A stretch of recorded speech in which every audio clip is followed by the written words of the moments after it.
Oi, tudo bom? Meu nome é Pedro Costa e esse é o Carreiras em Foco. Nesse canal, eu ajudo você, jovem ou você que está em transição de carreira, a escolher uma boa profissão. Já se inscreve aqui no canal, deixa o seu like. Bom, hoje a gente vai falar sobre saúde mental, psicologia, mais precisamente. E para falar sobre isso, Achava que essa profissão ia ser uma profissão muito boa para mim. Na época, acabou que eu me interessei mais por administração, mudei de carreira, e depois, em 2015, aí eu entendi que eu poderia voltar de novo, e aí o meu interesse era ajudar, né? Na segunda fase, era ajudar o ser humano a ser alguém mais maduro, mais dono da sua própria vida, sabendo como lidar com as suas questões interiores para poder ter uma vida mais fluida, com mais movimento, mais próspera, com mais centramento. e como foi o início da sua atuação profissional? Bem desafiador, porque quando a gente sai da faculdade, até mesmo depois que se faz uma transição de carreira, começar numa nova profissão foi muito difícil, né? Como toda carreira de início, eu tive muitas dificuldades, né? Encontrar cliente, saber que a faculdade te ensina um pouco, mas ela não te ensina tudo, e você precisa fazer cursos de reciclagem, ir atrás de outras formas de conhecimento. Então, demorou um tempo até eu me estabelecer nessa profissão.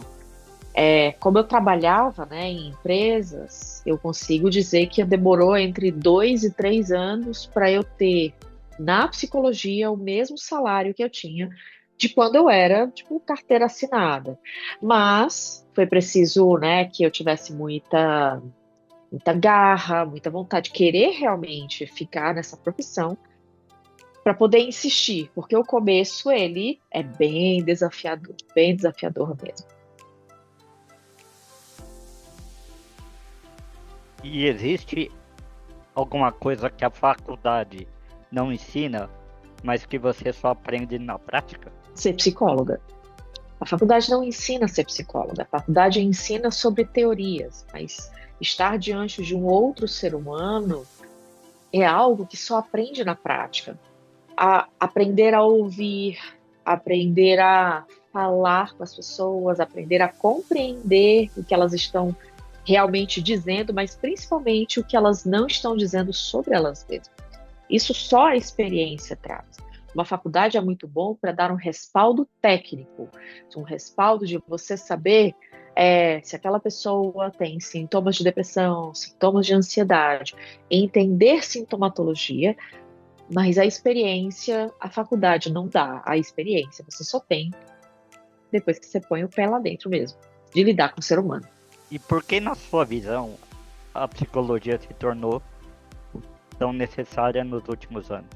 Nós, como ser humanos, né, nós, quanto comunidade da Terra, nós precisamos olhar para dentro. Cada vez mais a gente está muito ligado no mundo fora e o mundo dentro vai ficando com teias de aranha. Então, a psicologia ela começa a ser muito necessária justamente porque ela ajuda a gente a sair um pouco dessa vida do lado de fora e entender as nossas emoções também, entender como a gente vive, como a gente sente e muito do que a gente tem dentro da gente, nossas emoções, nossos pensamentos que se transformam em atitudes, é o que ajudam, facilitam a nossa vida ou não. Então, olhar para dentro virou uma questão importantíssima, porque sem olhar para dentro, às vezes a gente não sabe nem o que a gente está fazendo para fora.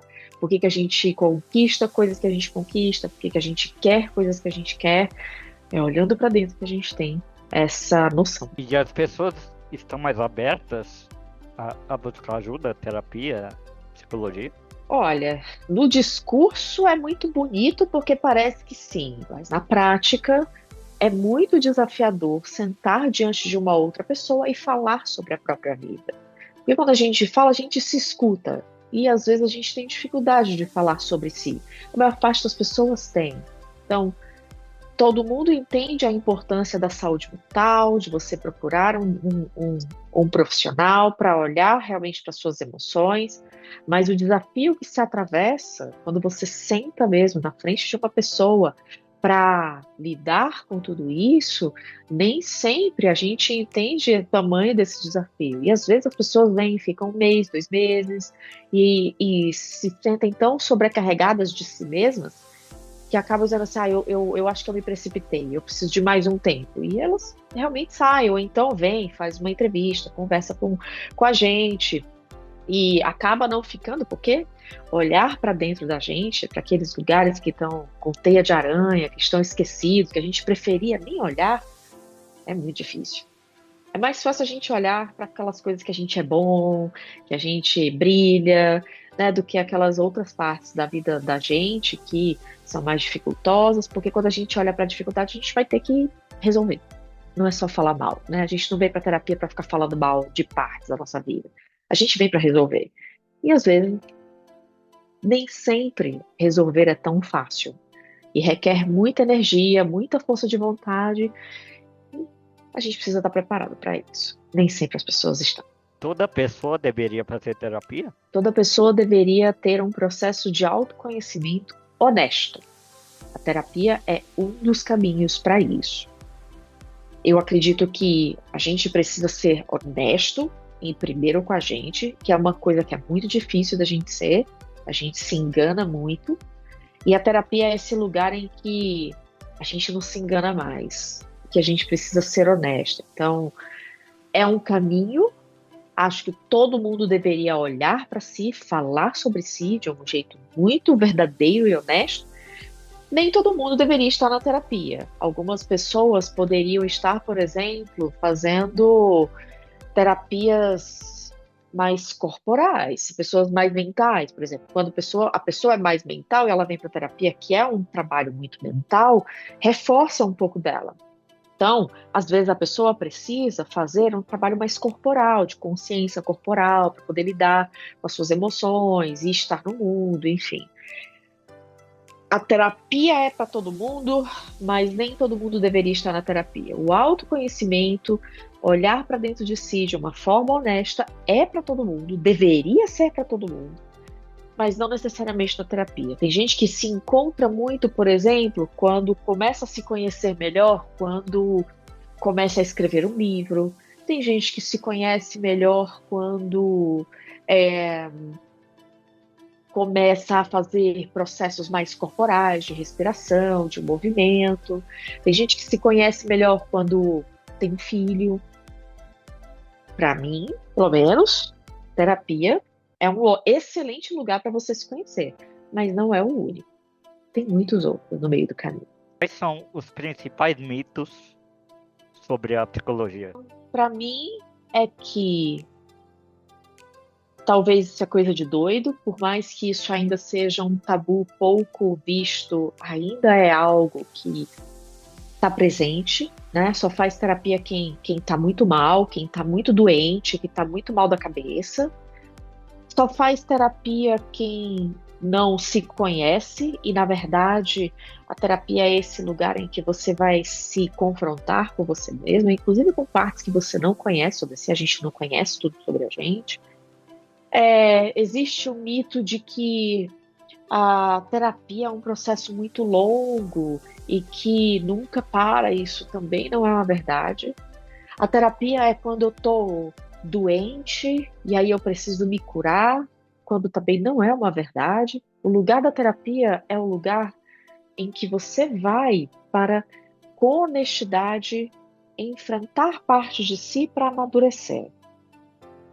Você não vai porque você está doente, você não vai porque você está quebrado, você não vai porque você já sabe tudo de si.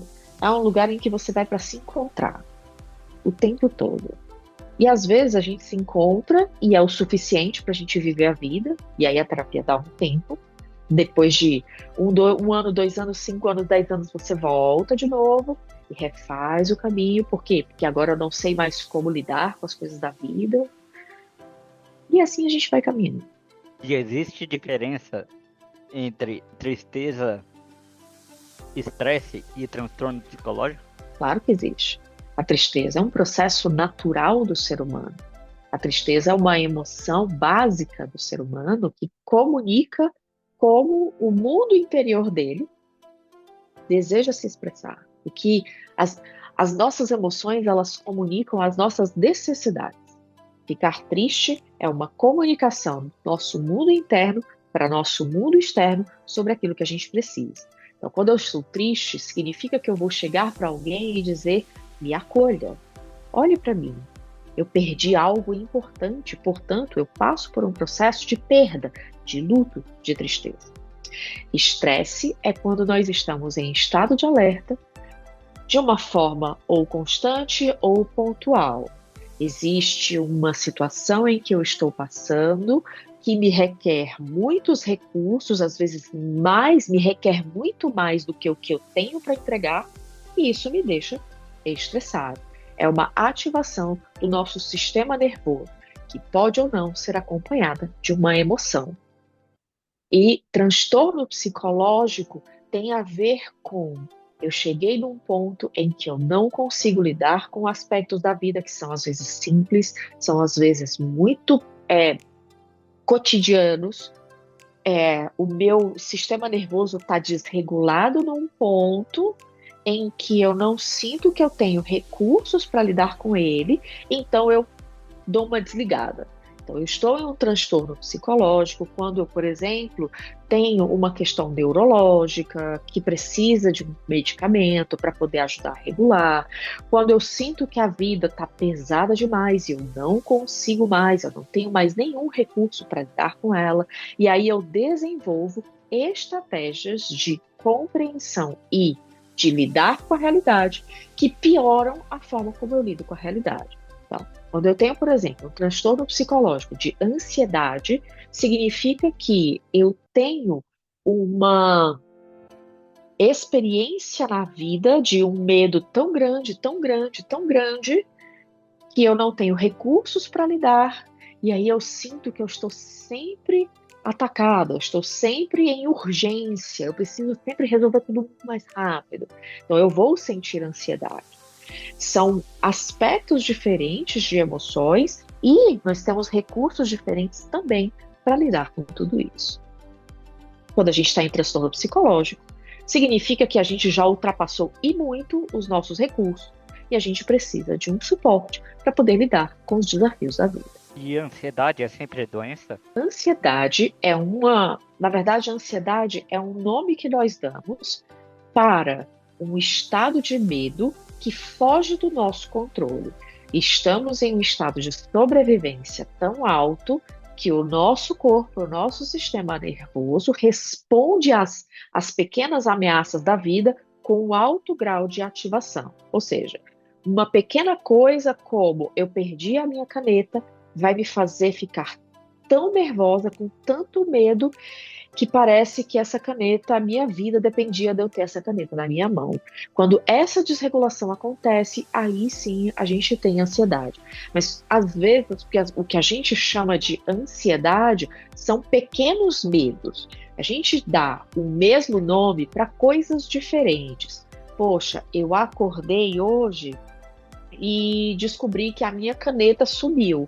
Eu fiquei com um pouco de medo. Por quê? Porque eu gosto dessa caneta, mas eu consigo lidar com o fato de procurar, de ir atrás, de por algum acaso, se eu tiver perdido, comprar outra, ou então aceitar que eu perdi no meio do caminho.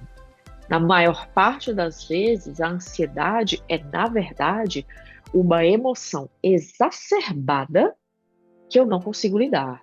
Só que a gente tem chamado de ansiedade pequenas partes da vida que, na verdade, são emoções das quais eu não consigo lidar, como medo, como raiva, como tristeza, como frustração, que são, na verdade, pequenas ainda, mas como eu não sei dar nome, eu chamo já de ansiedade. E aí tudo vira ansiedade. Como funciona uma primeira sessão com você? Na primeira sessão, a gente vai conversar sobre o que te traz a esse momento. Você me conta qual é o seu contexto de vida. Me conta um pouco da história, me conta um pouco do que está acontecendo, me conta um pouco dos desafios que são difíceis de serem lidados. Mas mais do que tudo, eu preciso entender quem é você no contexto de vida, de onde você vem e onde você vive. Para eu entender o que está, de uma forma muito ampla, entender o que está acontecendo. Isso não é uma única sessão, não consegue lidar e abarcar toda a quantidade de informações. Normalmente a gente fica umas 3, 4 sessões para eu entender todo o contexto do que está acontecendo, de você me destrinchar bem o que você está fazendo na terapia, o que está doendo, para poder saber onde é que a gente vai começar a olhar, a abrir, que gaveta da sua vida a gente vai abrir para poder te tirar desse desafio que está sendo alto demais. E a pessoa precisa saber exatamente o que está sentindo para poder começar? Não, ela precisa sentir um incômodo. Não tem. É difícil você estabelecer uma relação terapêutica de terapeuta com cliente quando o cliente diz assim, não, eu vim aqui para terapia, mas eu tô ótimo. Eu quero só vir aqui para conversar.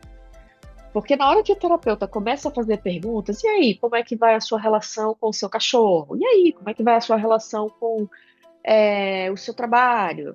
A pessoa vai dizer, tá tudo ótimo, tá tudo ótimo, tá tudo ótimo, tá tudo ótimo.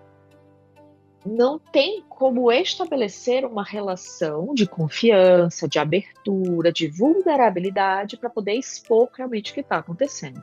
Não é que você precisa ter problemas para ir para terapia, mas precisa ter alguma coisa que te conecte a uma outra pessoa.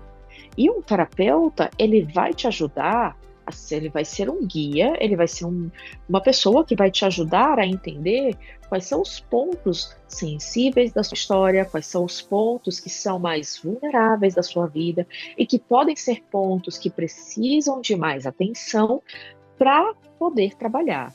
É diferente, por exemplo, eu vou no cardiologista, mas eu tô ótimo. Eu vou só para saber como o meu coração tá. Então uma sessão, uma conversa com o cardiologista, ele vai fazer 3 perguntas, tá tudo ótimo, ok, beleza, ou não tá, tipo, vai fazer esse exame aqui, aquele exame ali, e acabou. Mas quando você vai no cardiologista e você diz assim, olha, eu senti uma palpitação, aí ele vai entender, ok, precisamos investigar essa palpitação, volta daqui a um mês, faz esse exame aqui, toma esse remédio aqui, volta daqui a 3 meses para a gente poder entender o que está acontecendo, se muda, se não muda, se a gente precisa de uma outra abordagem, se é o coração, se é o pulmão. A gente tem que entender. É muito raro você ir para uma terapia sem ter um lugar que tenha uma sensibilidade maior para você se vulnerabilizar. E existe um tempo médio de duração da sessão? Toda sessão tem uma duração de 50 minutos. O processo inteiro não tem uma regra. Toda pessoa fica pelo menos 6 meses em terapia. Ou se o problema é com o cachorro, em 3 meses eu resolvo o seu problema com o cachorro. Mas se o seu problema é com o chefe, aí são 2 anos. Então, não existe essa relação porque cada pessoa é muito única, cada mente é única. Tem gente que processa muito mais rápido, tem gente que precisa de mais tempo para lidar com certas emoções, porque demanda mesmo. Às vezes a pessoa tem uma mente que é mais sensível. Tem gente que tem uma mente mais prática, que é assim, vamos lá e resolve, e etc. Então não existe um tempo médio para nenhum tipo de tema e para nenhum tipo de pessoa. É muito individual. E o vínculo entre o psicólogo e o paciente influencia nos resultados? É o que mais influencia no resultado. Se você está conversando com um terapeuta que você não consegue confiar, você vai segurar a informação. Se você está conversando com um terapeuta que você olha e diz assim, eu não posso contar isso para essa pessoa porque eu acho que essa pessoa vai me julgar, porque eu acho que essa pessoa não vai dar conta do que eu vou falar, não tem como avançar no processo. A segurança faz parte do processo de estabelecimento de cura de uma pessoa, de estabelecimento de uma maturidade, de uma confiança que essa pessoa, que como cliente, vai ter na vida. Sem segurança, não tem o que fazer, não tem nem processo, não é como remédio. Não importa se eu confio ou não confio numa dipirona. A dipirona vai passar minha dor de cabeça eu confiando nela ou não. Numa relação humana, é preciso ter confiança, caso contrário, não tem processo. Que perfil de pessoa combina com essa profissão? Olha, de uma pessoa que é muito curiosa, de uma pessoa que tem uma baixa, é, como que eu posso dizer, uma baixa, uma alta tolerância ao ser humano, que não vai julgar, que não vai olhar para uma outra pessoa e dizer como resolve, uma pessoa que realmente é guia e não é uma pessoa que vai dizer como a pessoa tem que resolver. Que conselho você daria para quem quer ser psicólogo? Estude. Estude e faça terapia. Estude, se conheça, faça terapia. É uma exigência para todo psicólogo que ele faça terapia. Porque na hora que alguém chega pra gente e fala, eu tô com esse problema, e o psicólogo também tem um problema semelhante, ele pode ser capturado pelas suas próprias emoções. E quando ele é capturado pelas suas próprias emoções, é claro que nós somos seres humanos, isso vai acontecer, mas eu tenho que ter um espaço meu também que eu possa chegar para o meu terapeuta e dizer assim, cara, nossa, aquele cliente falou assim, eu me lembrei do meu cachorro que morreu quando eu tinha 15 anos de idade, foi muito difícil. Nossa, eu quase chorei junto com o cliente. Nossa, blá, blá, blá, blá, blá. Então, é importante que você continue estudando, porque a ciência continua avançando, mas também que você continue avançando dentro de si, fazendo terapia e se conhecendo. Sara, muito obrigado pela sua participação, pelo seu tempo e por ter compartilhado todos esses conhecimentos com a gente. É, Você quer divulgar alguma rede social sua de Ah, trabalho? eu tô no Instagram, né, @sara.bmatos, lá onde você pode conhecer melhor o meu trabalho. Bom, então é isso. Se você gostou, de novo, já se inscreve aqui no canal. A gente está rumo a 500 inscritos. Se você gostou, já se inscreve e deixa o like, beleza? É isso. Falou.